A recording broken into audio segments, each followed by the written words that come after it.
ह्या छोट्या छोट्या चुकीच्या सवयी सुद्धा आपल्याला वजन वाढण्यास किंवा शुगर न कमी होण्यास कारणीभूत ठरू शकतात.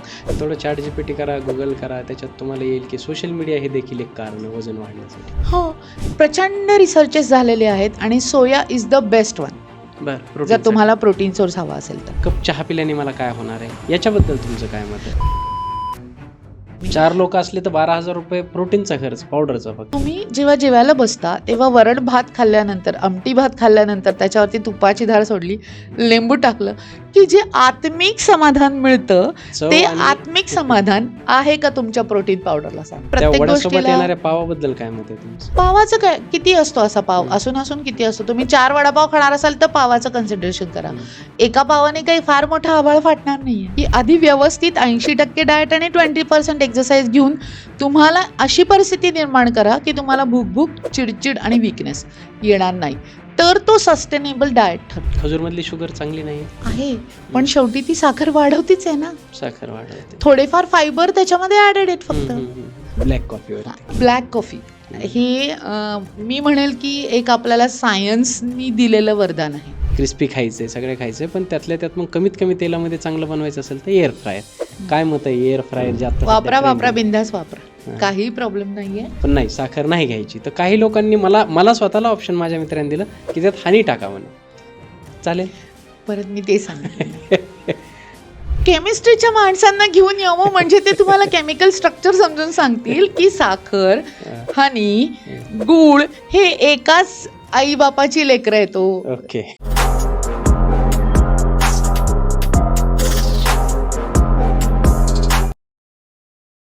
हाय, हॅलो, नमस्कार. मी डॉक्टर राज जाधव.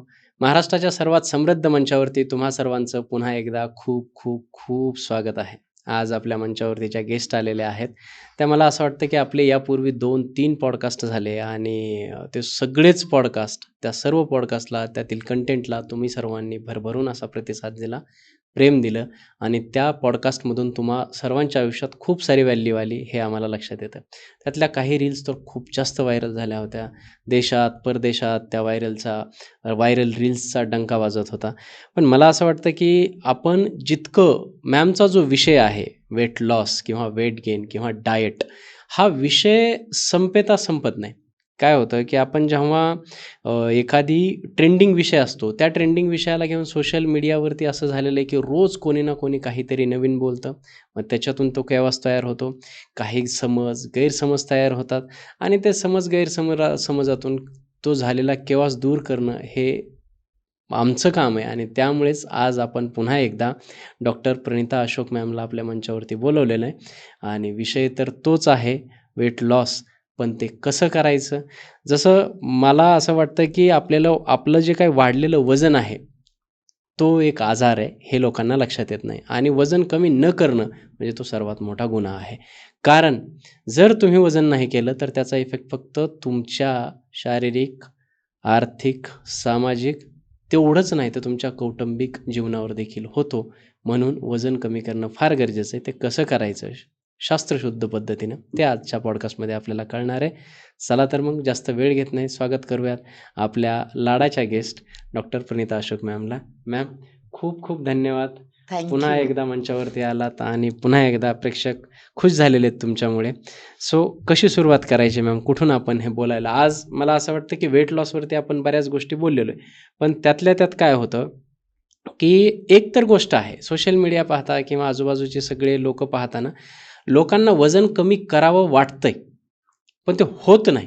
म्हणजे जर 100 लोकांना वाटत असेल ना की मला माझं वजन कमी करायचं, त्यातलं फक्त एक व्यक्ती सक्सेसफुल होतो, इतकं हे आहे. मग हे कुठे कुठे अडचणी येतात, मला असं वाटतं की आपण स्टेप बाय स्टेप जाऊयात. अगदी सुरुवात करताना जी तुम्ही सुरुवात केली की ती जबाबदारी आहे. हो, बरोबर. म्हणजे आता पेशंट येताना आई किंवा वडील मुलाला किंवा मुलीला घेऊन येतात की हिचं वजन वाढलंय किंवा याचं वजन वाढलंय, याचं कोलेस्ट्रॉल वाढलेलं आहे, आत्ता वय वर्ष काय 30-32 आहे, मी फिट आहे पण त्याचा प्रॉब्लेम आहे.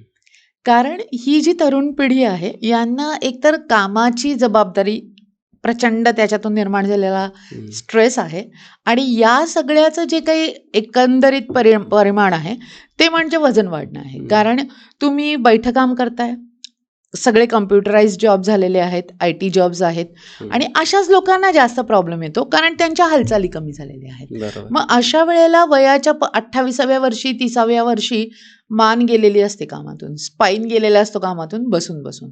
त्याच्यात सगळं आयतं जागेवरती मिळतंय बिकॉज तुम्हाला फक्त मागणी करायची आहे. तुमच्या अगदी कम्प्युटर मोबाईलच्या बटनांवरती ब्लिंकिटवरून मागवायला लागले लोक. ते सांगते, बाहेर पडणं नाहीच, आपणच कम्प्युटर झालोय आता, असं झालंय. त्याच्यामुळे ही वाढणारी वजन हा सगळ्यात मोठा आणि जबाबदारीचा विषय ठरलाय. कारण जेव्हा 32 वर्षाचा मुलगा, त्याच्या नुकतंच लग्न झालेलं असं, कारण आता लग्न पण उशिरा होतात आणि तो बायकोला घेऊन येतो किंवा लहान मुलाला घेऊन येतो आणि त्याचं वजन वाढलेलं असतं 112, 113, 103 आणि त्याचा BP सुरू झालेला आहे, शुगर प्री-डायबेटिक आहे किंवा शुगर अजून वाढलेली आहे आणि मग तो येतो आणि म्हणतो की मला आता हे काहीतरी करायला पाहिजे. ही जबाबदारी आहे, पालकत्व ही जबाबदारी आहे आणि त्याच्यासाठी तुम्ही फिट राहणं ही तुमची जबाबदारी आहे. आणि हे जेव्हा तुम्हाला कळेल तेव्हा आपण त्या दिशेला वळायला लागू की हे कुठे ना कुठेतरी आपल्याला महागात पडणार आहे आणि दिसतंय की आपण चुकतोय. मग जर का चुकतोय हे दिसतंय तरी पण आपण रस्त्यातला खड्डा न बघता खड्ड्यात जाऊन पडणार आहे का? नाही. त्याच्यासाठी हे पाऊल उचलणं अतिशय गरजेचं आहे. कारण तुम्ही जेव्हा 60 वर्षाचे 50 वर्षाचे आणि तुमच्या मुलाला तुम्हाला दवाखान्यात न्यावं लागतंय, ही खूप दुःखद गोष्ट आहे. त्यांनी त्यांचं पालकत्व निभावलंय, आपण पालकत्व निभावण्यात कमी पडतोय, असा तो मेन प्रश्न येतो. आणि म्हणून हा सगळ्यात मोठा जिव्हाळ्याचा विषय झालाय की आपण हेल्दी राहणं. आता त्याच्यामध्ये फक्त वजन पण नाहीये, पण त्याच्याबरोबर बाकीचे जे रिलेटेड आजार आलेले आहेत, म्हणजे ब्लड प्रेशर वाढणं, डायबिटीस होणं किंवा अगदी तरुण वयात प्री डायबेटिक राहणं, की जेणेकरून आपल्याला माहिती आहे आपलं चुकतं आणि तरी पण आपण त्या बाजूला जायला लागतो. ही जाणीव ही पहिली स्टेप आहे. आपण जे करतोय हे चुकतंय हे कळणं हे खूप महत्वाचं आहे. तरच आपण तो रस्ता बघून चालू. म्हणजे खड्डा 100 मीटरवरती आहे तरी पण तुम्ही डोळे बंद करून चाललात तर तुम्ही पडणारच आहात त्याच्यात. आणि मग कोण कोण तुम्हाला हात द्यायला येणार आहे ही वेगळीच गोष्ट आहे त्याच्यामध्ये. त्याच्यामुळे वजन वाढणं हे आजकालच्या हे आत्ताचा जो ट्रेंड आहे त्याच्यामध्ये हे खूप कॉमन आहे. मी जस्ट असं आपल्या पॉडकास्टसाठी थोडं रिसर्च करत होतो, वजन वाढण्याची कारणं काय वगैरे. तर थोडं ChatGPT करा, गुगल करा, त्याच्यात तुम्हाला येईल की सोशल मीडिया हे देखील एक कारण वजन वाढण्यासाठी. हो, कारण सोशल मीडियावरती तुम्ही जे काही बघताय त्याच्यामध्ये आता समजा एखादी गोष्ट घेतली की तुम्ही काय केळाने वजन वाढतंय, भाताने वजन वाढतंय, ते तुम्ही बंद करून टाकता, बरोबर. पण तुम्ही त्याच्याबरोबर जे काही चुकीचं खाताय, म्हणजे काय की बिस्किट चालतंय, चहा घेतला पण चहा म्हणजे 50 55 वर्षाचे आजी जेव्हा येतात किंवा 60 वर्षाचे तेव्हा त्यांना चहा बंद केला तर काही प्रॉब्लेम नाही, पण बिस्किट पाहिजे. इतकं ते क्रेविंग्ज आहेत त्या खाण्याच्या. ह्या छोट्या छोट्या चुकीच्या सवयी सुद्धा आपल्याला वजन वाढण्यास किंवा शुगर न कमी होण्यास कारणीभूत ठरू शकतात. कारण ते अक्युम्युलेटिव्ह इफेक्ट येतो आणि चांगल्या गोष्टी आपण बंद करायला लागलोय आणि चुकीच्या गोष्टींकडे जातोय. आता याचं उदाहरण म्हणजे काय की तुम्ही कार्ब्स खाऊ नका. आता कुठल्याही सोशल मीडियावरती बघा, पूर्ण अन्न असा कुठेच उल्लेख करत नाही. तुम्ही कार्ब्स खाताय, तुम्ही हे खाताय, त्याच्यातून हे मिळतंय, मग तुम्हाला ते चालणार नाहीये, मग तुम्हाला प्रोटीन जास्त वाढवले पाहिजेत आणि तुम्हाला कार्ब्स कमी केले पाहिजेत. अशातून बरीच लोक भाकरी, पोळी, भात बंद करायला लागले. प्रोटीनच्याच मागे सगळे, फक्त प्रोटीनच्या मागे. पण मला फक्त एकाच गोष्टीचं उत्तर द्या की निसर्गानं असा कोणता पदार्थ तयार केलाय की जो फक्त प्रोटीन आहे? निसर्ग निर्मित तर नाहीच केलेला ना. म्हणजे तोच आपल्याला सांगतोय की सगळं तुम्हाला खाल्लं पाहिजे, तर आपण का त्याला प्रोटीनला सेपरेट करत बसतो? आणि समजा तुम्ही तुमच्या आता प्रोटीनची रिक्वायरमेंट किती असते, ICMR प्रमाणे 0.8 आहे आणि बरेच सोशल मीडिया वगैरे वगैरे 1.5 1 पर्यंत पण द्या म्हणतात. पण तुम्ही तेवढा एक्सरसाइज तर केला पाहिजे, तुमची ग्रोथ रिपेअर तर तेवढी तुमची जर का त्याच्यामध्ये म्हणजे आपण जेव्हा झीज झाली तर रिपेअर सिस्टीम वापरेल ना तो. ना की तुम्ही नुसतं 100 ग्रॅम आणि 150 ग्रॅम प्रोटीन खाल्लं तर ते शेवटी जे काही एक्सेस आहे ते फॅट मध्येच कन्वर्ट होणार आहे ना. किडनीला फिल्टर करायचं ना ते. त्याच्यावरती पण लोड येतो. त्याच्यामुळे तुम्ही जेव्हा खाताय तेव्हा माझं प्रोटीन कम्प्लीट होतंय का, हे त्याच्यातून पहिला प्रश्न येतो. ज्यांना तोंडाने खाता येत नाहीये, ज्यांना त्यांची रिक्वायरमेंट पूर्ण करता येत नाहीये, ज्यांना काहीतरी आजार आहेत, ज्यांना बॉडी बिल्डर व्हायचंय किंवा कॉम्पिटिटिव्ह ह्याला जायचंय, मॅरेथॉन रनर आहेत, त्यांना ठीक आहे, तुम्ही तेवढं प्रोटीन दिलं तरी काही प्रॉब्लेम नाही, कारण त्यांची तेवढी रिपेअर सिस्टीम आहे की त्याला तेवढं लागतंय. पण नॉर्मल माणसाला पण तुम्ही जर का प्रोटीनच्या भाषेत बोलायला लागलात तर त्याचं पूर्ण अन्न हे कधीच कम्प्लीट होत नाही. बॅलन्स डाएट हे तुम्हाला लॉंग लास्टिंग ठेवणार आहे. उदाहरणार्थ समजा तुम्ही कॅल्शियम म्हटलात, बरोबर आहे, कॅल्शियमचे सोर्सेसचा जर विचार केला तुम्ही म्हटलात की मला दूध चालत नाही, कारण ते पण आता फॅट झालंय की लॅक्टोज इंटॉलरन्स आपण जे म्हणतो, आता वाढलंय ते. याच्यामध्ये फक्त मिल्कशी रिलेटेडच गोष्टी आहेत की ज्याच्यामध्ये लॅक्टोज इंटॉलरन्स होऊ शकतो. अदरवाईज तुम्ही जेव्हा कर्ड घेता, म्हणजे दही घेता, पनीर घेता, ते सगळं बाजूला झालंय ना, त्याला लॅक्टोज लागतच नाही तुम्हाला, ते चालतं तुम्हाला. फक्त दुधाचा प्रॉब्लेम येतो की लॅक्टोज इंटॉलरन्स. मग पाकिटं फोडून खाताय कशाला? जेव्हा तुम्ही ते प्रिझर्वेटिव्ह खाताय, बाकीच्या गोष्टी जाताय, तेव्हा तो लॅक्टोज तुमचा हॅम्पर पनीर चालतं, कारण त्याच्यामध्ये तुम्हाला ब्रेकडाऊन करायचं नाही लॅक्टोज, तो ऑलरेडी ब्रेकडाऊन आहे ना. कर्ड मध्ये ते कर्ड का तयार होतं? कारण त्याचं ब्रेकडाऊन झालेलं आहे ना लॅक्टोजचं. बरोबर. मग तुम्हाला कर्ड चालतंय, पनीर चालतंय, चीज चालतंय, फक्त दूध चालत नाहीये. पण हे दूध पण तुम्हाला जर का चालायचं असेल की मला इतके दिवस पचत नव्हतं, आता त्रास होतोय, ब्लोटिंग होतं दूध घेतल्यानंतर, तरी ते कम्प्लीट बंद करू नका. थोडं कुठल्या ना कुठल्या प्रकारे तुम्ही ते चालू ठेवा. सो त्याची जी सिस्टीम आहे, मायक्रोविलाय वरती जे काही ते एन्झाईम्स आहेत, ते हळूहळू डेव्हलप व्हायला सुरुवात होतील. मला चालतच नाही म्हणून बंद केलं तर प्रॉब्लेम येतोच आपल्याला. त्याच्यामुळे हे आपण रिकव्हर पण करू शकतो. असं नाही की टोटली बंदच केलं तरच आपल्याला ते होणार आहे. किंवा बाहेरच्या जे काही खाणं आहे, ज्याच्यामध्ये प्रिझर्वेटिव्ह आहेत, पाकिटं आहेत, बिस्किट्स आहेत, याच्यामुळे पण तो लॅक्टोज हॅम्पर होतोय आपला. आणि त्याच्यामुळे पण आता जास्त केसेस यायला लागलेत लॅक्टोज इंटॉलरन्स. तर जर का कॅल्शियमचा विषय मी म्हटले होते, तर हे दूध घेतलं समजा, 100 ml दुधामधून तुम्हाला 5 ग्रॅम प्रोटीन मिळतं, 5 ग्रॅम फॅट मिळतं, 1-2 ग्रॅम कार्ब्स पण मिळतात. हे झालं. पण म्हणून तुम्ही दूधच पीत बसाल का? नाही. बरोबर. रिचेस्ट सोर्स म्हणून शोधलं तर तुम्हाला सापडेल तीळ. बरोबर आहे. कशाचं? तीळ आपलं प्रोटीन. नाही, कॅल्शियमचं. मी तुम्हाला बॅलन्स डाएटचं एक उदाहरण सांगत होते. तर तिळाच्या 100 ग्रॅम मध्ये तुम्हाला पूर्ण दिवसभराची कॅल्शियम रिक्वायरमेंट कम्प्लीट होते. 100 ग्रॅम मध्ये? हो. बघा ना, तुम्ही आता लोक गुगल करतीलच, सर्च करतीलच, त्यांना करू द्या. ते 990 च्या प्रमाणात त्याच्यामध्ये मिलीग्रॅम मध्ये, मग आपल्याला 1000ची रिक्वायरमेंट आहे 100 ग्रॅम तिळामध्ये. बरोबर आहे. त्याच्यामध्ये आयर्न रिक्वायरमेंट पण कम्प्लीट होतीये, सगळे तुमचे बाकीच्या गोष्टी पण पण 100 ग्रॅम तीळ तुम्ही एका वेळेला खाऊ शकता का?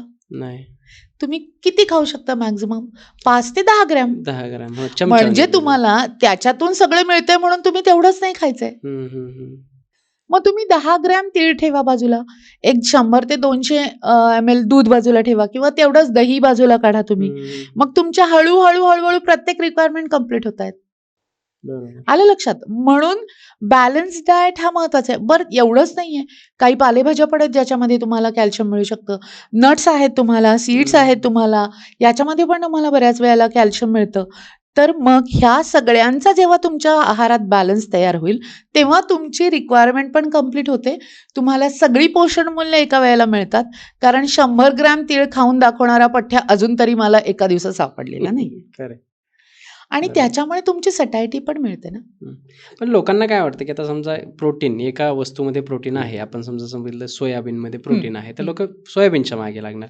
त्याच्यात दुसऱ्याही, त्याचा जो हिशोब आहे ना, तो हिशोब काही केल्या लोकांना जमत नाही. जसं म्हणतो ना, बॅलन्स करण्यासाठी तो जमत नाही लोकांना. आणि दुसरी एक गोष्ट काय होते की ठीक आहे ना, एक कप चहा पिल्याने मला काय होणार आहे, चलता आहे, अशा पद्धतीचं जे हे आहे, याच्याबद्दल तुमचं काय मत आहे? आता तुम्ही म्हणतात की सोया हा आता सोशल मीडियामुळे खूप जास्त व्हायरल झाला, आणि त्याला अंडररेटेड ठेवलं होतं. पण सोया खरंच चांगला आहे, कारण सोयामध्ये तुम्हाला जवळपास 40 ते 50% प्रोटीन आहे. ते प्रोटीन हे कम्प्लीट प्रोटीन आहे. जसं आपण अंड्यामध्ये सगळे अमायनो ऍसिड्स म्हणतो ना, बरोबर बरोबर. तसं सोयामध्ये आहे. हम्म, हम्म. पण त्याला काहीतरी विचित्र गोष्टींनी मग त्याच्यामुळे इस्ट्रोजन वाढतंय, मग मुलांसाठी चांगलं नाही असं जे काही त्याला परत बाकीचे कॉर्नर्स दिले, त्याच्यामुळे तो अंडर रेटेड करण्यात आला. पण प्रचंड रिसर्चेस झालेले आहेत आणि सोया इज द बेस्ट वन बर जर प्रोटीन तुम्हाला प्रोटीन सोर्स हवा असेल तर.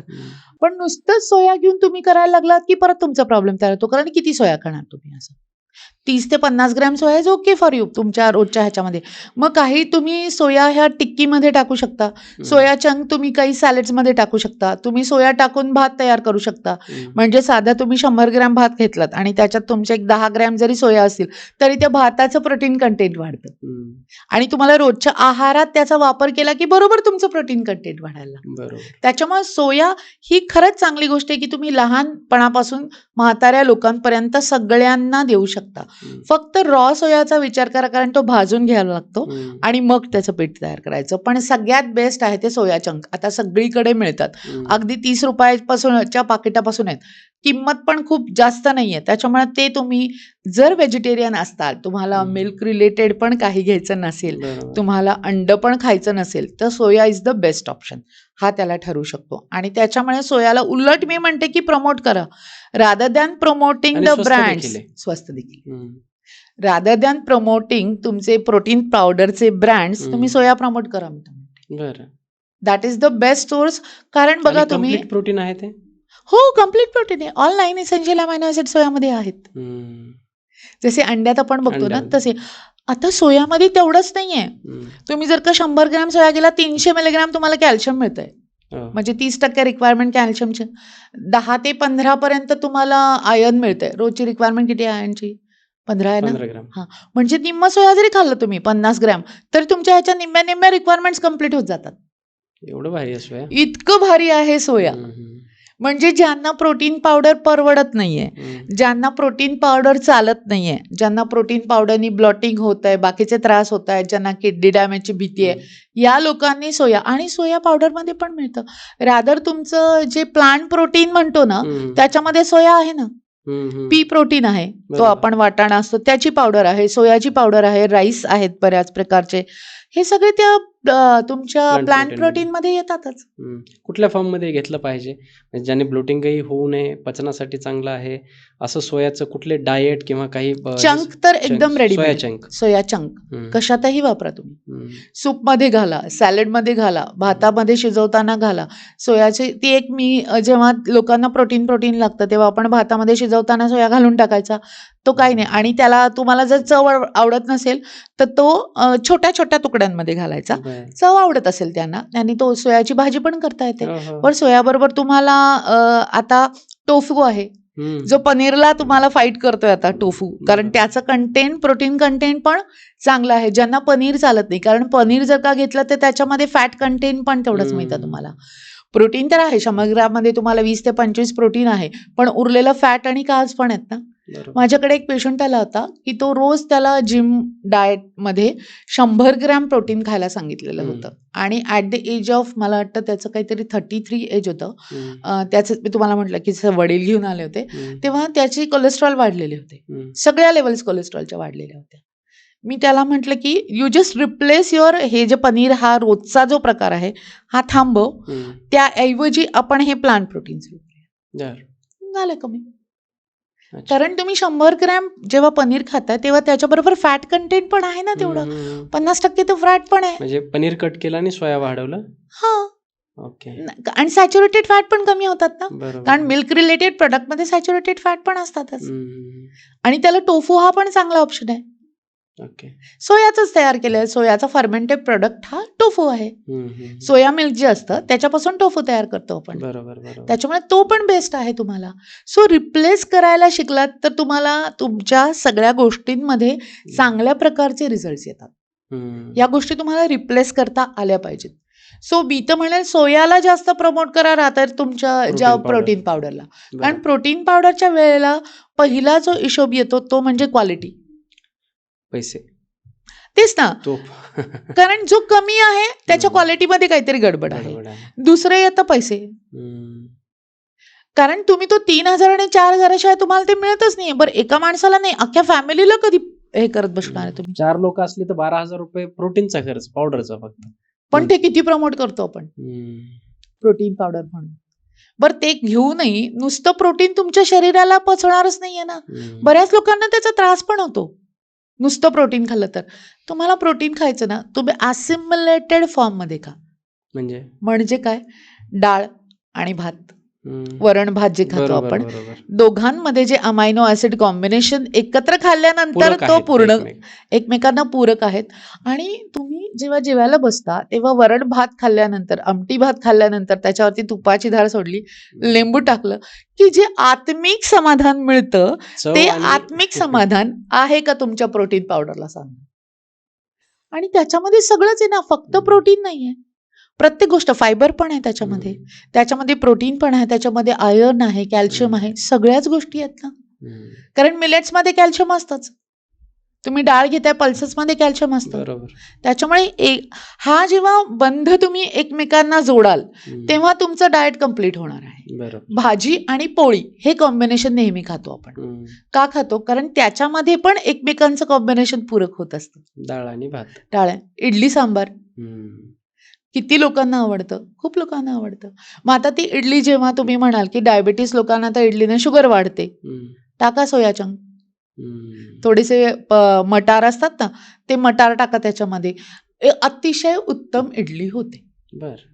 खाऊन बघा तुम्ही. तुम्ही इडलीचं जेव्हा बॅटर तयार करता त्यात थोडे सोयाचंक टाका, थोडंसं तुम्ही मटार घाला आणि वाफू द्या. ते तुमचं प्रोटीन कंटेंट वाढतंय, फायबर कंटेंट वाढते, कशाला वाढेल शुगर? बरं तुम्हाला डोसा किंवा इडली नाही चालत, तुम्ही उत्तप्पा करा. उत्तप्पामध्ये काय करतो आपण, त्याच्यामध्ये टोमॅटो घालतो, कांदा घालतो आणि वरतून कोथिंबीर असते. त्याच्यामुळे त्याचा जो काही कंटेंट वाढवण्याचा स्पाइक आहे तो फायबरमुळे कमी होतो. सो तुम्ही उत्तप्पा जास्त प्रेफर करू शकता रादर दॅन इडली, नुसती साधी इडली किंवा डोशापेक्षा. पोटही पटकन भरतं. सो अशा कॉम्बिनेशन फूडमध्ये जेव्हा तुम्ही खाल तेव्हा तुमचं मनही भरेल आणि तुमचं पोटही भरेल. आणि मग या वेळेला तुम्हाला खाल्ल्याचं समाधान मिळेल. अन्न हे पूर्ण ब्रह्म म्हणतो आपण. आणि माणसाची पहिली गरज ही अन्न आणि मग वस्त्र आणि निवारा आहे. तर त्यालाच आपण इतके फाटे फोडून फोडून फोडून फोडून सोशल मीडियातल्या लोकांनी इतकं प्रत्येक गोष्टीला घाबरवून ठेवलंय की काही खायला गेलं की आधी विचारच जास्त येतो माणसाला, हे खाऊ की नको. भात आहे मग माझं वजन वाढेल का, पोळी आहे तर मग माझी शुगर वाढेल का. तुम्हाला आश्चर्य वाटेल, डायबिटीसच्या पेशंटमध्ये आपण काय म्हणतो, पोळी खाऊ नका, भाकरी खा. पण माझ्याकडे 10 ते 20% पेशंट असे आहेत की त्यांना ज्वारीच्या भाकरीनं शुगर वाढते, पोळीनं नाही वाढत. त्यांना पोळी पचते, मग त्यांनी पोळी का नाही खायचं? It depends. प्रत्येकाचा बॉडी रिस्पॉन्स काय आहे हे तुम्ही तुमचं ठरवलं ना तर तुम्ही ते मजा कराल, तुम्ही ते एन्जॉय कराल त्या गोष्टी. त्याच्यामुळे पोळी घेताना पहिल्यांदा डायबिटीस झाला की आजपासून मला भाकरी दे, हे आपलं पहिलं वाक्य असतं. भात बंद करा, बटाटा बंद करा.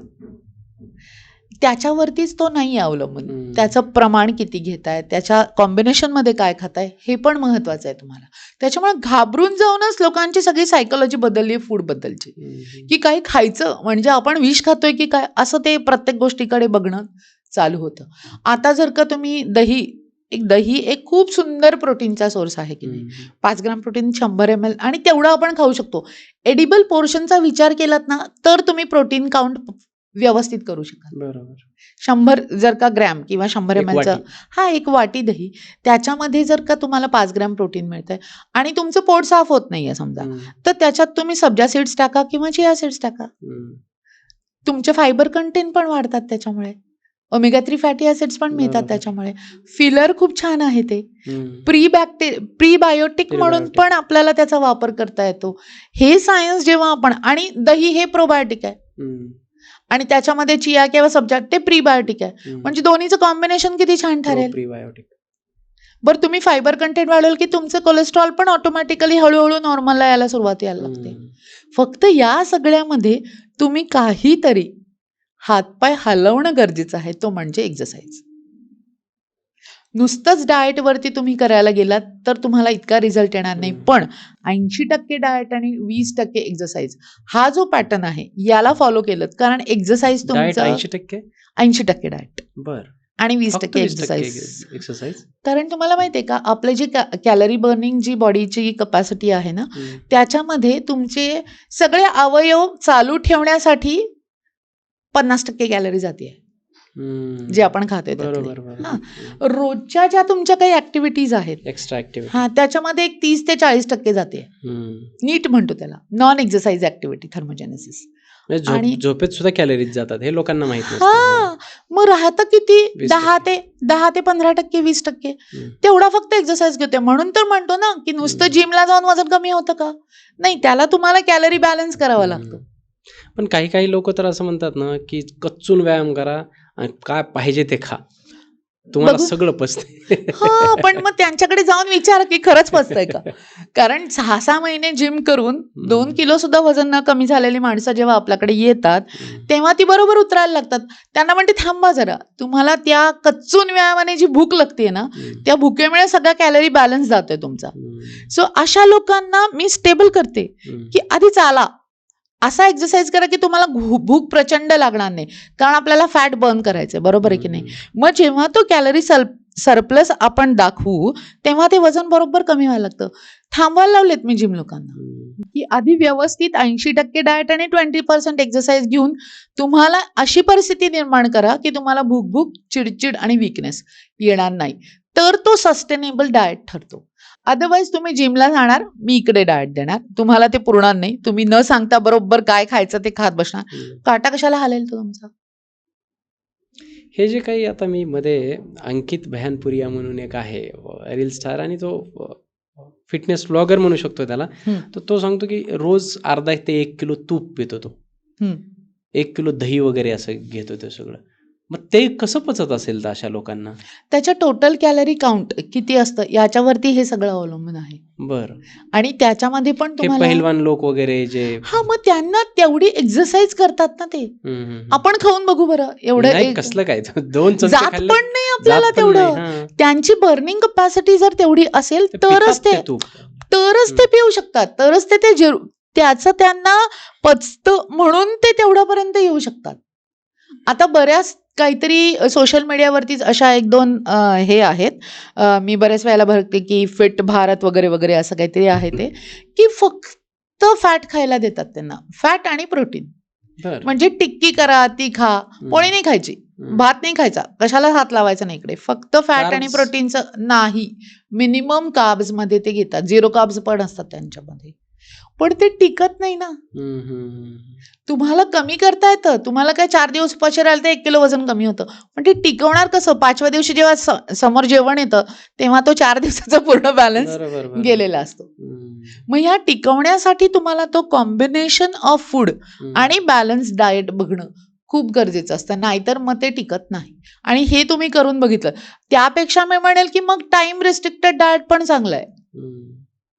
म्हणजे तुम्ही इंटरमिटंट फास्टिंग म्हणता. जेव्हा आता इंटरमिटंट फास्टिंग करा, म्हणजे तो पहिले तर काय असते? इंटरमिटंट काय नाही, 16 तास फास्ट करायचं, उरलेल्या वेळात खायचं, 8 तासाचं खाण्याची विंडो असते, किंवा 12 तर उत्तम आहे. रात्री 8ला जेवलो, सकाळी 8ला घेणार आहे. तो जो फास्टिंगचा पिरियड आहे त्याच्यामध्ये तुमच्या GIT-ला म्हणजे जो आपला गटला जरा निवांतपणा मिळतो. त्याचं काम त्याला करायला त्याला संधी मिळते, त्याचं मेकॅनिझम सुरळीत करायला त्याला संधी मिळते. पण या 8 तासामध्ये तुम्ही 4 वडापाव, 2 समोसे आणि असं खायला लागलात तर त्याचा उपयोगच नाहीये. काय शांत बसूच शकणार नाही, एवढं भरून ठेवलंय तुम्ही.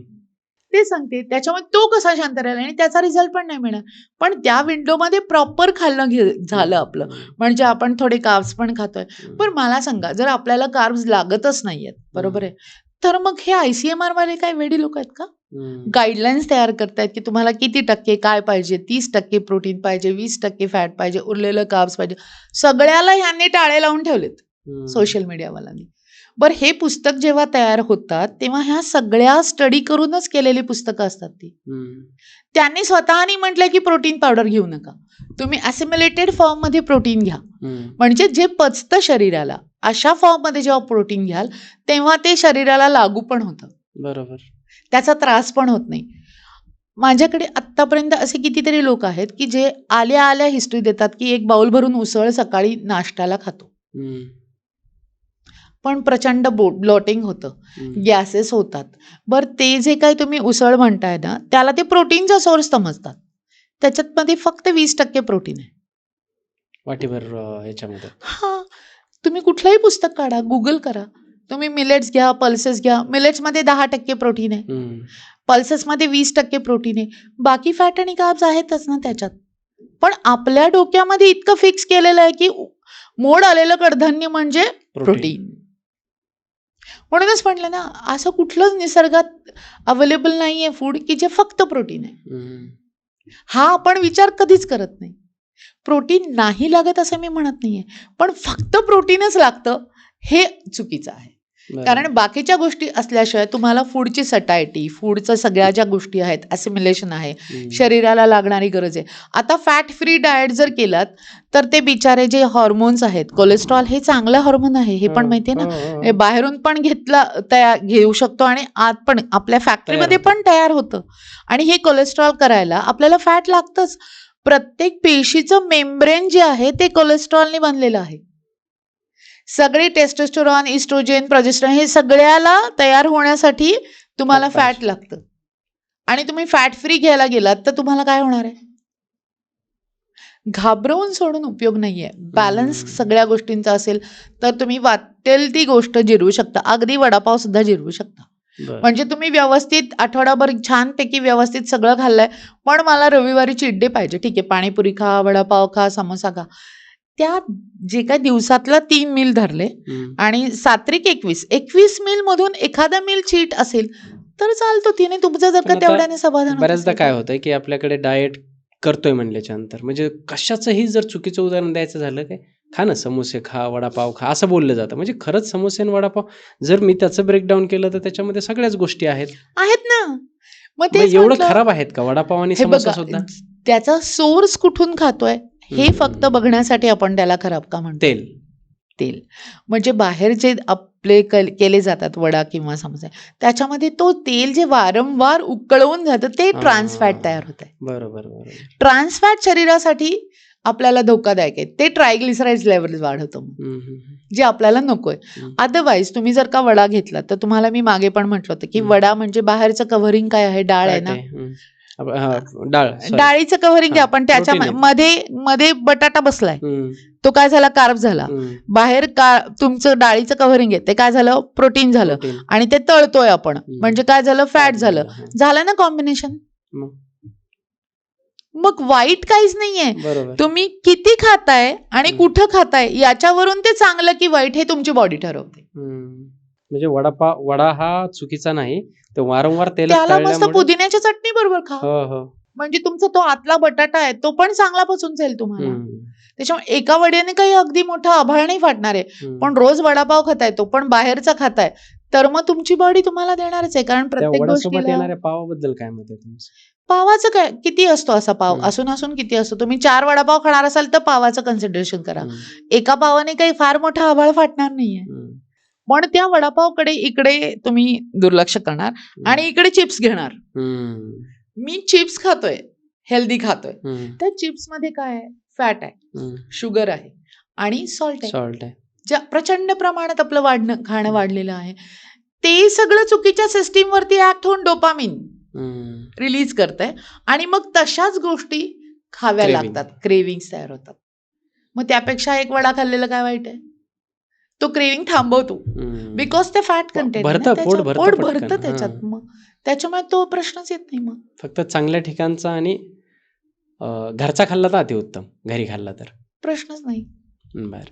साखरेबद्दल आता बोलूयात. मला असं वाटतं की आजकाल काय होतं, प्रत्येकजण मी बऱ्याचदा म्हणजे 10 मित्र असतील तर थोडी साखर कमी काही मित्र असे आहेत ज्यांनी कमी केलेली आहे आणि काही मित्र आहेत त्यांना साखर कमी करायची. साखरेबद्दल काय सांगाल? साखर हे परत जी आपण प्युअर साखर जी म्हणतो, कारण तुम्ही भाजी पोळी भात वगैरे जे त्याच्यात कार्ब्स सगळीकडे आहेत साखर आहेच. ते ऍडेड व्हाईट शुगर ज्याला आपण म्हणतो ते. ऍडेड व्हाईट शुगरनी काय होतं? डायरेक्ट ब्लड मध्ये जाते, बरोबर आहे, आणि डायरेक्ट इन्शुलिन स्पाइक करते, हम्म, कारण त्याच्यात फायबर काहीच नाहीये. बरोबर. पण जी पोळी भात खातो त्याच्यामध्ये फायबर्स आहेत, त्याच्यामुळे तो एवढा स्पाइक देत नाही जेवढा हा तुमचा Direct sugar. साखर. म्हणून ती कमीत कमी वापरण्याचा प्रयत्न करायचा. हम्म. बंद करून जर का तुम्हाला क्रेविंग्ज वाढत असतील तर हम्म. तुम्ही कमीत कमी वापरा. म्हणजे जर का आपल्याकडे एखादा पेशंट आला, त्याला म्हटलं हा साखर बंद करायची, तर हम्म. त्याला तिथे लगेच टेन्शन येतं. हम्म. तुम्ही त्याचं प्रमाण कमी करा आणि कमीत कमी घ्या की हा एवढी चालते, मला 2 चमच्या साखरेच्या ऐवजी मी अर्धा चमचा वापरून जर का माझं काम होत असेल हम्म. तर उत्तम आहे. आणि शेवटी ही जी काही साखर आहे ही थोड्या प्रमाणात तुमचे सगळे क्रेविंग्स पण कमी करते. त्यांना जर चहा दिला आपण प्यायला तर ते खुश असतात. खुश मग त्या तेवढ्या चहामुळे पुढच्या सगळ्या गोष्टी ऐकतात. हम्म. हा आपण चहा पितोय ना, मग आपल्याला फक्त चहा बरोबरचा बिस्किटाचा प्रॉब्लेम, हम्म. तो कसा सोडावा हे मला पण अजून न ओळख. मग मी म्हणते की ठीक आहे, ते बिस्किटाच्या ऐवजी थोडे नट्स खा, हम्म. बदाम अक्रोड सारख्या छोट्या छोट्या गोष्टी असतात त्या खा, की जेणेकरून आपल्याला त्याची सवय कमी करायला मदत मिळेल.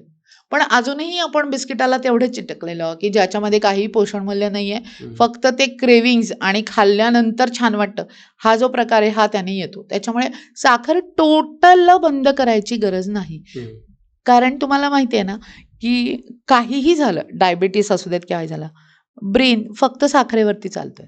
हम्म. तो असा ऑर्गन आहे की त्याला ग्लुकोज लागतंच लागतं. बरोबर. त्याला टोटल बंद करून तुम्ही जर का हे तुमच्या क्रेविंग्ज वाढत असतील समजा, तर त्याचा उपयोगच नाही आहे. पण तुम्ही थोडे घेऊन जर तुमचं सगळं नॉर्मल होत असेल हम्म. तर तेवढी साखर तुम्हाला चालते.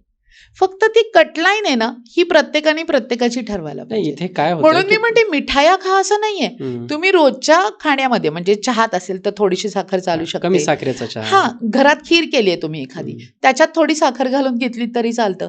कारण मग त्याच्यात काय करतात लोक, ती खीर आहे ना त्याचं हम्म. बाकीचं कंटेंट बघत नाही, किंवा हम्म. पेढा आहे बाकीचं कंटेंट खवा आहे ना त्याच्यामध्ये, हम्म. किंवा साखर इकडे रवा आहे, सगळं दूध आहे, त्याच्या कॅलरी आहेत, त्याला शुगर फ्री टाकतात. आम्ही शुगर फ्री घेतोय म्हणून आम्ही ती 2 वाट्या पण खाऊ शकतो.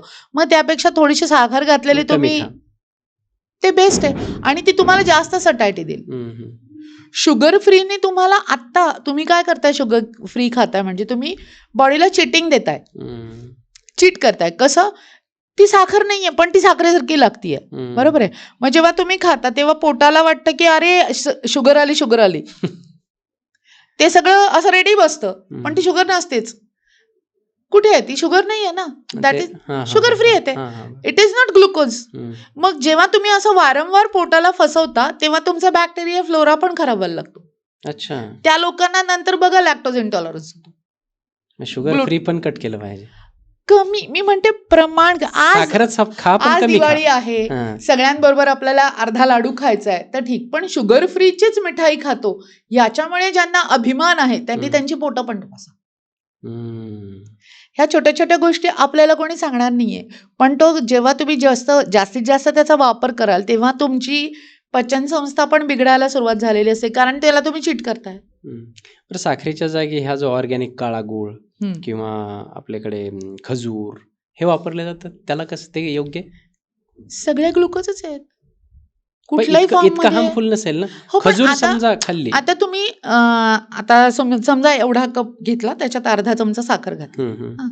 किंवा तेवढाच गुळ घातला, असे काय किती मिनरल्स मिळणार आहेत? तुम्ही म्हणता त्याच्यामध्ये मिनरल्स, तेवढे मिनरल्स तुमच्या बॉडीला पुरतात का?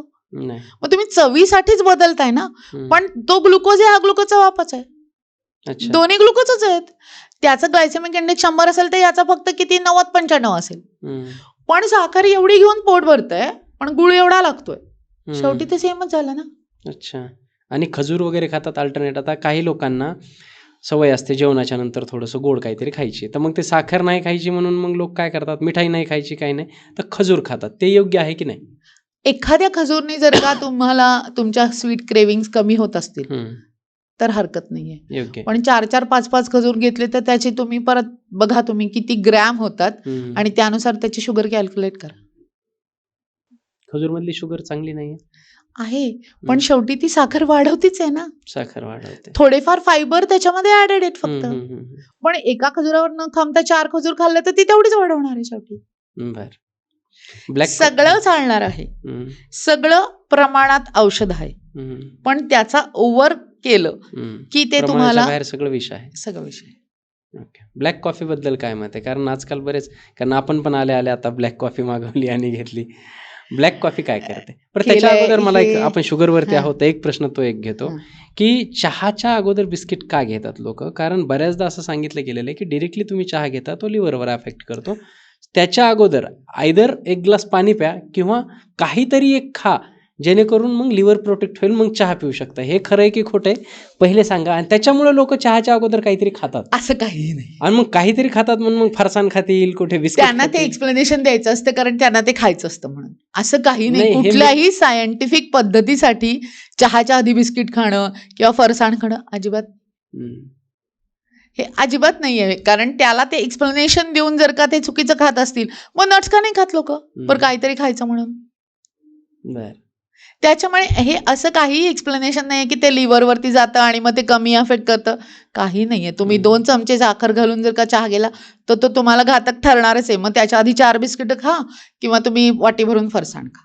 बर, तसं काही नाहीये. मग ठीक, येऊयात ब्लॅक कॉफीवर. आता ब्लॅक कॉफी हे मी म्हणेल की एक आपल्याला सायन्सनी दिलेलं वरदान आहे. कारण त्याच्यावरती प्रचंड रिसर्च झालेले आहेत. आणि इथं मी म्हणू शकते तुम्हाला की काहीतरी चांगलं घडतंय ते ब्लॅक कॉफीमुळे घडतंय. आणि ती प्रत्येकाने एक, जर त्याला चालत असेल तर नक्की ट्राय करा. क्लोरोजेनिक ऍसिड आहे, बरोबर आहे, अँटीऑक्सिडंट आहे, अँटी इन्फ्लमेटरी आहे, AMPA पाथवे आहे, PPAR पाथवे, हे सगळे आपल्याला माहिती आहेत, आपण शिकलेलो आहे. या सगळ्या पाथवेतून ते काय करतं तर फॅट सिंथेसिस कमी करतं आणि फॅट ब्रेकडाऊन वाढवतं. शिवाय अँटी इन्फ्लमेटरी आणि अँटीऑक्सिडंट असल्यामुळे ह्या सगळ्या प्रॉपर्टीमुळे तुमचं लिव्हर फॅट डिपॉझिशन ते कमी करतं. हे सगळं प्रूव्हन आहे. त्याच्यामुळे black, without sugar, without T, without milk अशी कॉफी ही तुमच्यासाठी चांगली आहे, वरदान आहे. तुम्ही फक्त ज्यांना कॉफी चालत नाही, की ज्यांनी पहिल्यांदा ट्राय करताय, त्यांनी सिपने सुरू करा. पहिल्यांदा एक आठवडाभर एक 2-3 सिप घ्या फक्त. त्याने तुम्हाला जर का काही त्रास होत नसेल तर तुम्ही 10 सिपवरती येऊ शकता. असं तुम्ही 100 to 200 ml पर्यंत दिवसभरात ब्लॅक कॉफी घेऊ शकता, जर तुमचं झोप डिस्टर्ब होत नसेल तर. आणि तुम्ही शक्यतो ती 4च्या आधी घ्या, म्हणजे रात्रीच्या झोपेचा तुम्हाला प्रॉब्लेम येणार नाही. बट इट इज गुड, जेव्हा तुम्ही 2 चहा घेताय, त्या 2 चहापैकी एका चहाला ब्लॅक कॉफीने रिप्लेस केलं तर फायदे नक्की होतील. हे तर मी अगदी 100% सांगू शकते, कारण तेवढा रिसर्च त्याच्यावरती झालेला आहे. लिव्हर प्रोटेक्ट होतं, लिव्हर प्रोटेक्ट होतं, हां, फॅट डिपॉझिशनच कमी करतं आणि ब्रेकडाऊन पण वाढवतं ते. आणि हे सगळे सायंटिफिक पाथवे आपण क्लिअर केलेले आहेत. हे सगळं आलेलं आहे, हे सगळं वाचनात आहे. त्याच्यामुळे त्याच्यामध्ये तुम्ही आरामात विश्वास ठेवू शकता की ब्लॅक कॉफी तुम्हाला चालते विदाउट शुगर. काही लोकांना झोपच येत नाही ब्लॅक कॉफी पिल्याच्या नंतर. ब्लॅक कॉफी म्हणूनच सांगते 4च्या आधी प्या आणि छोट्या अमाऊंटनी सुरुवात करा. म्हणजे तुमची झोप खरंच डिस्टर्ब होतीये का, की खरंच तुम्हाला काही त्रास होतोय का, हे बघा. ज्यांना चालली त्यांनीच चालू द्यात, मी म्हणते. मग ब्लॅक टी चालू शकतो, ग्रीन टी घ्या मग. बर, तो पण चांगला आहे, अँटीऑक्सिडंट ग्रीन टी जे मार्केटमध्ये येतात आपल्याकडे, जे लिप्टनचे वगैरे असतात, ते ओके आहेत? ओके आहेत, ग्रीन टी चालतात, काय प्रॉब्लेम नाही ग्रीन टीला. त्याला काही फार प्रिझर्वेटिव्ह वगैरे असं काही नसतं, कारण तो टी एक्स्ट्रॅक्ट आहे ना शेवटी. ब्लॅक टी आणि ब्लॅक कॉफी कुठलं बेटर? आता तुम्ही कशाला ग्रीनला जाताय? सगळे टी आहेत तुमच्याकडे. येलो टी आहे, जस्मिन टी आहे, ब्लॅक आहे, रोज टी आहे, किती वाटेल तेवढे टी आहेत. अहो, सगळे प्लांट एक्स्ट्रॅक्ट असल्यामुळे त्याच्यामध्ये अँटीऑक्सिडंटही असतात. तुम्हाला जो आवडतो, जो पचतो, जो तुम्हाला हायफाय वाटतो, तो तुम्ही घ्या, काय प्रॉब्लेम नाही. त्याच्यासोबत प्रमाण, काही लोक आता असं एक मिथ दूर करूयात लोकांचे, की साखर नाही टाकायची, ब्लॅक टी तुम कडवे हे होते, थोडंफार साखर ऍड केली पाहिजे, पण नाही, साखर नाही घ्यायची. तर काही लोकांनी मला स्वतःला ऑप्शन माझ्या मित्रांनी दिलं की त्यात हनी टाका म्हणे. चालेल? परत मी ते सांगितलं, केमिस्ट्रीच्या माणसांना घेऊन यावं, म्हणजे ते तुम्हाला केमिकल स्ट्रक्चर समजून सांगतील की साखर, हनी, गुळ हे एकाच आई बापाची लेकरं येतो. ओके. त्याच्यामुळे काही त्याला फार फरक पडत नाही. तुम्ही तुम्हाला कमी गोडची सवय लावून घेणं, मग तो साखर असू देत, गुळ असू देत किंवा हनी असू देत, कमी गोडाची सवय लावणं हे सगळ्यात उत्तम. आणि करून बघा, म्हणजे मी बोलतेय म्हणूनच नाही, तुम्ही करून बघा, मग तुम्हाला अरे हे तर चांगलंच आहे की. बरोबर. पण एखादी गोष्ट बंद केली ना की त्याचं जास्त म्हणजे चहा बंद केला ना तुम्ही की अस्वस्थ होतं. खोटं वाटेल, माझ्याकडे मायग्रेनचा पेशंट, मी चहा घ्या म्हणून सांगितल्यानंतर त्याचं मायग्रेन थांबलं. कारण असं सोशल मीडियावरती बघून चहाच बंद केला पाठीनं, की नको नको ते चांगलं नसतं, त्याच्यात विष असतं, त्याचं हे असतं, त्याचं ते असतं. आणि तिला त्या डोकेदुखीचं कारणच कळत नव्हतं. बीपी बघायला गेलं तर नॉर्मल होतं, पण तरी पण डोकं का दुखतंय. मग जेव्हा तिची हिस्ट्री काढली आपण सगळी खाण्यापिण्याची, तेव्हा हे कळलं की ती एक 6 महिन्यापूर्वी व्यवस्थित 2 वेळेला चहा घेत होती, जो तिने बंद केला आणि तो तिला आवडायचा खूप. आणि मग हे सुरू झालं. मग हळूहळू मग म्हटलं तू काही एवढा घेऊ नको, पण तो आपल्या टपरीवरती किती कप मिळतो तेवढा तुला पाहिजे ना तसा घे, बघ फरक पडतो. पडला, मायग्रेन बंद झाला, गोळ्याच बंद झाल्या मायग्रेनच्या. डाएट सुरू करताना ना फार चुका करतात लोक. डाएट सुरू करण्यापूर्वी एक चेकलिस्ट असते आपली, की आपण म्हणजे डाएट सुरू करायचंय मला, पण ते डाएट सुरू करण्यापूर्वी काही आपण पॅरामीटर्स आहेत जे चेक केले पाहिजेत, ते कोणते आहेत ते पहिले प्रेक्षकांना कळेल की आपण डाएटवरती येऊयात. सगळ्यात सोपा पॅरामीटर आता जो आहे ना, तो BMI पेक्षा पण तुमच्या कमरेचा घेर मोजा, नाभीच्या इथे विसरल फॅट्स. कारण ते जास्त महत्वाचे आहे आता. म्हणजे तुम्ही BMI जेव्हा करता तेव्हा तुमचं बोन मास आणि मसल मास हे इक्वलला येतं. त्याच्यामुळे त्याच्यावरती रिलाय ठेवण्यापेक्षा तुम्ही कमरेचा घेर मोजा. ज्यांचा पुरुषांमध्ये 90च्या वरती आहे, बायकांमध्ये 80च्या वरती आहे, नाभीच्या इथे मोजून बघा. तो वरती असेल तर समजा आपल्याला आत घेण्याची गरज आहे. तो कधी मोजायचा? सकाळी कधी पण मोजा, काही प्रॉब्लेम नाही. उपाशी पोटी मोजलात ते वजनाचा फरक पडतो. नाभीच्या घेराला खूप फरक पडत नाही. जेवल्यावर थोडं पोट फुगतं ते. अगदी जेवल्या थोडे ना आपण थोडा सायलेंट ह्याच्यावरती येतो, पण अगदी उपाशी पोटी जरी मोजलं तरी चालतं. पण नाभीच्या घेराला काही अशी टाइमचं हे नाहीये. जसं वजन आपण जेव्हा करतो काट्यावरती तेव्हा तो सकाळचा आपण गृहीत धरतो, कारण तेव्हा आपलं पोट साफ झालेलं असतं, आपण ऍडेड खाल्लेलं नाहीये काय. तसा नाभीच्या घेरावरती काही फार मोठा परिणाम होत नाही. अर्धा सेंटीमीटर इकडे तिकडे, 1 सेंटीमीटर इकडे तिकडे फक्त होऊ शकतो तो. पण त्या नाभीच्या भोवती तुम्ही साधं आपलं एक मेजरिंग टेप आहे की त्याने मोजा, तुम्हाला लगेच कळून जाईल की आपलं पोटावरचं जे काही साठलेलं आहे ते आपल्याला कमी करायची गरज आहे आणि त्यानुसार तुम्ही पुढे जाऊ शकता. पहिला पॅरामीटर हा राहतो. त्याच्यानंतर तुम्हाला जी गोष्ट करायची आहे, म्हणजे मला आता हे 4 जिने चढायचे बरोबर आहे, पण मला दुसऱ्या जिन्यावरतीच धाप लागते, तुम्हाला वजन कमी करण्याची गरज आहे. बरोबर आहे. रोजच्या ऍक्टिव्हिटी करताना काही गोष्टी तुम्ही दमून जाता, थकून जाता, त्या जोशाने करूच शकत नाहीये तुम्ही. त्या आपण जे म्हणतो ना की मला हे काम करायचंय पण मी अर्ध केलं कीच मी थकून जाते, तिथे तुमचा स्टॅमिना संपतोय. तुम्ही थोडा व्यायाम केला तरी तुम्ही लगेच ग्रुप होऊन जाते, तिथे तुमचा स्टॅमिना संपतोय. बरोबर आहे. मग या वेळेला तो जो अतिरिक्त भार देवाने तुम्ही स्वतःने जो ओढून घेतलेला आहे तो कमी करणं गरजेचं आहे. आणि खरंच असं होतं, माझ्याकडे एक पेशंट आली होती, तिला खाली बसता येत नव्हतं. 1 आठवडाभर तिनं व्यवस्थित तिला जे सांगितलं ते नीट फॉलो केलं. तिने आठवड्यानंतर आल्यानंतर मला म्हटली, मॅडम एक गंमत दाखवू का? तर म्हटलं काय? मी खटकन येऊन खाली बसली. इतका फरक पडतो. आपल्याकडे डॉक्युमेंटेडच केसेस नाहीये तेवढ्या, कारण आपण त्याच्यामध्ये एवढं इव्हॉल्वच केलेलं नाहीये. तुम्ही सांगा मला, आपण जेव्हा मेडिकलचं शिक्षण घेतलं तेव्हा आपल्याला डाएट वरती किती चॅप्टर होते? आम्हाला तर काहीच नाही, काही नव्हतं. आम्हाला PSM मध्ये होते आणि तेव्हा एक शॉर्ट नोट यायची आम्हाला त्याच्यावरती.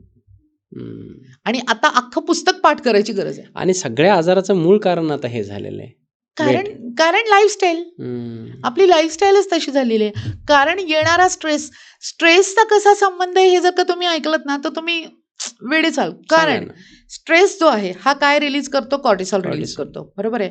हे सगळे हॉर्मोनला डिस्टर्ब करण्याचं काम करत आहे. आता तो कॉर्टिसॉल रिलीज झाला, तुमची भूक वाढतीये, कारण तुम्ही स्ट्रेसमध्ये असाल तेव्हा तुम्हाला काहीतरी डोकं शांत करायला लागतंय. मग ही क्रेविंग्स जी आहेत ही सेंटर्स वरती काम करतात सगळ्या. म्हणजे एक फीडिंग सेंटर असतं आपल्याकडे, एक सटायटी सेंटर असतात. हा स्ट्रेस तुमच्या त्या फीडिंग सेंटरला सारखं स्टिम्युलेट करत राहणार आहे. हे सगळं कुठे चाललंय? वरती चाललंय. ही सगळी सेंटर हायपोथॅलॅमसच्या अवतीभोवती आहेत. ओके. आणि त्याच्यावरती जेव्हा काम करतात तेव्हा तो एकमेकांना स्टिम्युलेट करत जातो. फक्त ग्रेलिन हॉर्मोन जो आहे तो आपल्याला भूक वाढवतो, बाकीचे सगळे भूक कमी करणार आहेत. म्हणजे लेप्टिन वगैरे जे म्हणतो ना आपण, हे सगळे भूक कमी करणार. ह्या सगळ्यांचं काम इथे होतं. आणि जेव्हा हे शांत राहील तेव्हा तुमचे सगळे हॉर्मोन्स जागेवरती यायला सुरुवात होईल. कारण थायरॉइड हा तर किती मोठा प्रॉब्लेम आहे आता. या थायरॉइडला कोण सिक्रेट करतो? वरतूनच येतो ना तो, अँटेरियर पिट्युटरी मधून जे काही हॉर्मोन्स येतात ते सगळे वरतून येतात. मग हा वरचा घोळ जर का कमी झाला ना तर पूर्ण बॉडी तुम्हाला छान रिस्पॉन्ड करायला. म्हणजे जेव्हा किंवा पेशंट येतो आणि जेव्हा म्हणतो की मला वजन कमी कर, तू आधी इथे ठरव इथं ठरवलं ना की हाफ डन असतं. मग बाकी आपण फक्त जे फॉलो करतो ते फॉलो करतो. त्याच्यामुळे खूप छान रिझल्ट्स येतात. बरोबर. हे शांत ठेवणं, याच्यासाठी तुम्हाला प्राणायाम करणं, मेडिटेशन करणं, स्वतःसाठी वेळ देणं, आपल्याला जे आवडतं असा दिवसभरातून 10-15 मिनिटं तरी ती ऍक्टिव्हिटी करणं. मग ती पुस्तक वाचण्याची असू देत, गाणं म्हणण्याची असू देत, डान्स करण्याची असू देत, तुमची हॉबी जपा, बरोबर. की जेणेकरून तुमचं डोकं शांत राहील. माइंड फ्रेश राहील. माइंड फ्रेश राहिलं की सगळी बॉडी रिस्पॉन्स छान देते. मग ती माइंड तुमचे प्रोटीन कॅल्क्युलेट करत नाही, तुमचे कार्ब्स कॅल्क्युलेट करत नाही, ती तुम्हाला चांगलंच खायला सांगते. त्याच्यामुळे स्ट्रेस हा खूप मोठा फॅक्टर आहे की जो आपण जर का कंट्रोलमध्ये आणलात आणि मुद्दाम उठून शरीराची हालचाल केलीत तर तुम्हाला या गोष्टींचा त्रास होणार नाही. खूप छान. आता जर समजा एखादा व्यक्ती आहे, त्याला वजन कमी किंवा वजन वाढू द्यायचं नाही किंवा कमी, आणि आपण पहिल्यापासून पॉडकास्ट जसं सुरू झालं ना तसं बॅलन्स डाएट बोलतोय आपण, पण ते लोकांना ना असं आपण सांगायला गेलं तर ते समजणार नाही. बॅलन्स डाएट घ्या. आपण एक जर असं एक रुटीन दिली पॉडकास्टच्या निमित्ताने की सकाळी उठल्यापासून व्यायाम प्लस एक्सरसाइज, एक ॲव्हरेज लोकांसाठी, आपण काही खूप हेवी वेट असेल किंवा अशांसाठी नाही, पण ॲव्हरेज सकाळी उठल्यापासून रात्री झोपेपर्यंत काय कशा पद्धतीची त्याची एक रुटीन असली पाहिजे. एक्सरसाइज, ब्रेन एक्सरसाइज ज्याला आपण रिडिंग वगैरे म्हणतो, आणि त्याच्यानंतर फूड डाएट कसं असायला पाहिजे. फूड ग्रुप्स बघायचे आता ह्यात. ओके. म्हणजे काय की milk and milk related product हा आलाच पाहिजे रोजच्या ह्याच्यामध्ये. म्हणजे तुम्ही दूध घ्या किंवा दही घ्या. बरं. त्यातलं बेस्ट तुम्हाला जर का खूप वेट कॉन्शियस असाल तर तुम्ही दही प्रेफर करा. ओके. दही जर का तुम्हाला अजून चांगलं इफेक्टिव्ह करायचं असेल तर तुम्ही ताक प्रेफर करा. दह्यापेक्षा ताक बेस्ट आहे. कारण त्याचं जेव्हा आपण पाणी घालून त्याचा सरफेस एरिया वाढवतोय त्याची ऍक्शन खूप छान होते. आणि तो पण प्रोबायोटिकच आहे ना, दह्यापासूनच तयार झालेला आहे. भूक भागते, हायड्रेशन मेंटेन होतं, त्याच्यात पण प्रोटीन मिळताच आहेत ना तुम्हाला. आणि प्रोबायोटिक म्हणून जे भाग करतो तेव्हा ते तुमची पचन संस्था चांगलं करण्याचं काम करतं. त्याच्यामुळे ताक हे सगळ्यांसाठी वरदान आहे. जर तुम्हाला चालत असेल तर रोज एक ग्लास ताक घेतलं पाहिजे. हे फूड रिलेटेड झालं. जर तो कॉन्शियस असेल रिलेटेड टू की आता मला प्रोटीन पाहिजे, मग मी जिम करतोय, मग त्याने पनीर, चीज सारखे थोडा का ऑप्शन तर त्याच्यामध्ये तो इन्क्लूड करू शकतो की मी दिवसातून एवढंच खाईल, पण बाकीचे प्रोटीनचे सोर्स पण आपल्याला तिथे वापरायचे. टोफू, मगाशी आपण जसं हे केलं, टोफू पण वापरू शकतो. अगदी बरोबर आहे. सोया म्हणजे मी तर म्हणते की सोया जो आहे ना तो कुठल्या ना कुठल्या फॉर्म मध्ये तुम्ही दिवसातून एकदा तरी तो किंवा वेगवेगळ्या फॉर्म मध्ये तो प्रत्येकातून इन्सर्ट केला तरी तुम्हाला चालतो. एक 30 ते 50 ग्रॅम पर्यंत सोया तुम्ही आरामात खाऊ शकता. त्याच्यानंतर नट्स अँड सीड्स म्हणजे काय, बदाम, अक्रोड, आणि हल्ली बघा भोपळ्याच्या बिया, वॉटरमेलन बिया, चिया सीड्स. पण चिया सीड्स घेताना कधीही नुसते घ्यायचे नाहीत. चिया सीड्स नेहमी पाण्यात भिजवूनच घ्यायचे, नाही तर पोटात जाऊन अडकतो, गोळा होतो. फेटल केस झालेली आहे. अरे बापरे. कारण तो फुगतो ना. लोक जेवणानंतर असेच खाता येतात. नका खाऊ, कारण तो गोळा. तुम्ही फक्त एक प्रयोग करून बघा, 1 चमचा चिया सीड घ्या आणि एवढं पाणी त्याच्यात टाकून बघा, तो गोळा होतो तयार. पोटात गेल्यावर तसा झाला तर तो ऑब्स्ट्रक्ट करू शकतो ना. त्याच्यामुळे चिया सीड हे कोरडे खाऊ नका, भिजवूनच खा. चिया सीड्स असू देत किंवा सब्जा असू देत, तो भिजवूनच गेला पाहिजे पोटात. हे सगळ्यांनी लक्षात ठेवा, कारण ते खूप फॅट तयार होतं. मग चिया सीड्स कशातही घालतात, आपण स्प्रिंकल करतो त्या सॅलडवरती, बरोबर, पण कोरडे स्प्रिंकल करू नका. त्याला भिजवून घ्या आणि मग कुठेही वापरा, काही प्रॉब्लेम नाही तुम्हाला. मग हे सगळे सीड्स आहेत. हे सीड्स तुम्ही बडीशोप आपण कसं खातो तसे हे सगळे सीड्स भाजून ठेवा आणि सकाळी 1 चमचा, संध्याकाळी 1 चमचा. फक्त त्यात चिया सीड्स टाकू नका. गरज नाहीये. तुम्ही तीळ टाकू शकता, तुम्ही जवस टाकू शकता, ओमेगा 3 फॅटी ॲसिड्स आहेत, तुम्ही भोपळ्याच्या बिया आहेत, वॉटरमेलनच्या बिया आहेत, भरपूर बिया मिळतात आता बाजारामध्ये. ह्या सगळ्यांचं एक मिश्रण करा, सकाळी 1 चमचा, संध्याकाळी 1 चमचा. म्हणजे तुम्हाला त्याच्यातली खनिजं पण मिळतात सगळी ऑटोमॅटिकली. बरोबर आहे. मग काय आलं, फायबर पाहिजे आपल्याला. 30 ग्रॅम फायबर तरी पाहिजे. म्हणजे पालेभाजी खाणं, फळभाजी खाणं, मिलेट्स खाणं, पल्सेस खाणं, या सगळ्यातून आपल्याला फायबर मिळते. त्याच्यातला रिचेस्ट सोर्स कोणता आहे तर फळभाजी, पालेभाजी. म्हणजे कुठलाही एडिबल पोर्शन घेतला तर 100 ग्रॅम पालेभाजीमध्ये सुद्धा खूप चांगले अमाऊंट ऑफ फायबर्स मिळतात. त्याच्यामध्ये तुम्ही जर का ग्रीन लिफी घेतलं तर तुम्हाला आयर्न पण चांगलं मिळतं त्याच्यातून. बरोबर. त्याच्यामुळे हे अशा गोष्टी पण तुम्हाला त्याच्यामध्ये इन्क्लूड करायच्या आहेत. हम्म. त्याच्यानंतर पालेभाजी फळभाजी ही तुमची जी प्लेट असते ती जवळपास जर निम्मी प्लेट जरी तेवढं खाल्लं ना तरी चालतं. बर. मग तुमचा सोर्स कोणता राहिला? मग सोया मी तुम्हाला सांगितलं Protein. पोळी किंवा भाकरी हा तर आपल्याला लागतोच. पोळी भाकरी भात मिळून एक 25% तुमच्या आहारातला झाला, 20 ते 25% तरी ओके चपातीबद्दल आहे. फार ॲव्हर्जन तयार झाले लोकांना आजकाल. ग्लुटेन फ्री पाहिजे म्हणून लोक भाकरीकडे वळतायत. तुम्हाला पण माहितीये 10,000 मध्ये एखाद्याला होतो, पण त्या सारखं त्या ग्लुटनला असं टच करून करून करून करून करून करून त्याची भीती, फिअर मॉंगरिंग खूप चाललंय.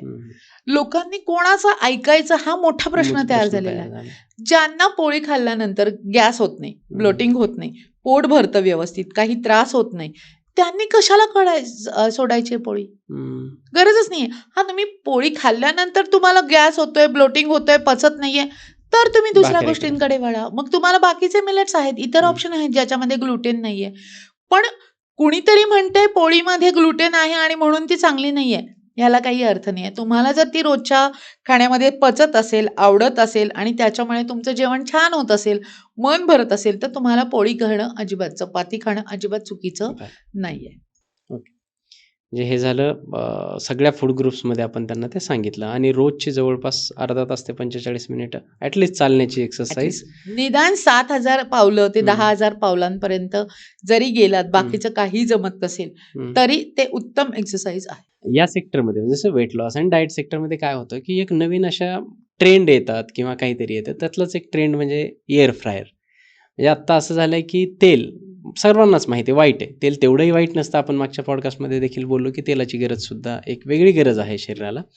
परंतु कमीत कमी तेल कसं खायचं हे लोकांना कळत नाही. तळेमुळे पण खायचंय, क्रिस्पी खायचंय, सगळे खायचंय, पण त्यातल्या त्यात मग कमीत कमी तेलामध्ये चांगलं बनवायचं असेल तर एअर फ्रायर. काय मत आहे एअर फ्रायर जे आता वापरा बिंदास वापरा, काही प्रॉब्लेम नाहीये. आणि उलट आपण जे म्हणतो तसं फॅट कंटेंट म्हणजे ऑइल कंटेंट कमी होतं, तेवढ्या कॅलरी तुम्हाला कमी होतील. आणि मग तुम्ही एक वडा जेव्हा तळलेला खाताय तर त्याऐवजी 2 एअर फ्राय मधले वडे तुम्ही खाऊ शकता. जर तुम्हाला इक्वल साधारण एक 50 ते 70 कॅलरी फक्त वाढतात तुम्ही जर का फ्राय केलं तर. फार काही वाढतं असं नाही. पण जेव्हा तुम्ही तो जो वडा आहे जो तुम्ही तेलात तळलेला आहे, बरोबर आहे, तो खाल्ल्यानंतर त्याची जी चव आहे ती चव आणि एअर फ्रायची चव नाही येत. म्हणून तुम्ही ठरवा की थोडं खाऊन समाधान मानायचंय का जास्त खायचंय आणि मग आपल्याला पोट भरायचंय. म्हणजे एअर फ्रायर झालं, मायक्रोवेव्ह झालं, हे काहीही चुकीचं नाही. योग्य वापर केला बस चालू शकतो, चांगला आहे. खूप छान मॅम. आता दरवेळेस सारखाच हा सुद्धा पॉडकास्ट अगदी प्रत्येक वेळेस असं वाटतं की आज काय बोलायचं, आणि आज आपण काहीतरी एकदम नवीन आणि खूप छान छान गोष्टीला बोललेलो आहेत, हात घातलेले आहेत.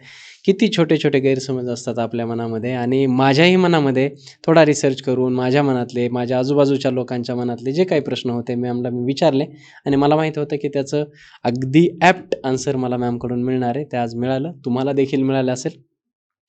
तरीही तुमच्या मनात अजूनही काही प्रश्न असतील, छोटे छोटे प्रश्न असतात. आपण जसं साखरेचं घेतलं, ब्लॅक कॉफीचं घेतलं, एअर फ्रायरचं घेतलं, तर सगळ्या प्रश्नाची उत्तरं आपण नेक्स्ट कधीतरी पॉडकास्ट झाला तर तेव्हा सुद्धा आपण देऊ शकतो. सो प्रश्न विचारा.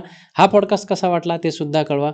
आणि एक बॅलन्स डाएट नावाचा एक प्रकार आहे. तुम्ही कुठेतरी एखादी एक रील पाहायची, त्याच्या मागे लागायचं, मग दुसरं काहीतरी चुकतं. त्यापेक्षा जर तुम्हाला एक ॲप्ट पद्धतीचं बॅलन्स डाएट पाहिजे असेल आणि त्याच्यातून खरंच तुम्हाला काही व्हॅल्यू निर्माण करायची असेल ना, तर तुम्ही मॅमपर्यंत रीच आउट होऊ शकता.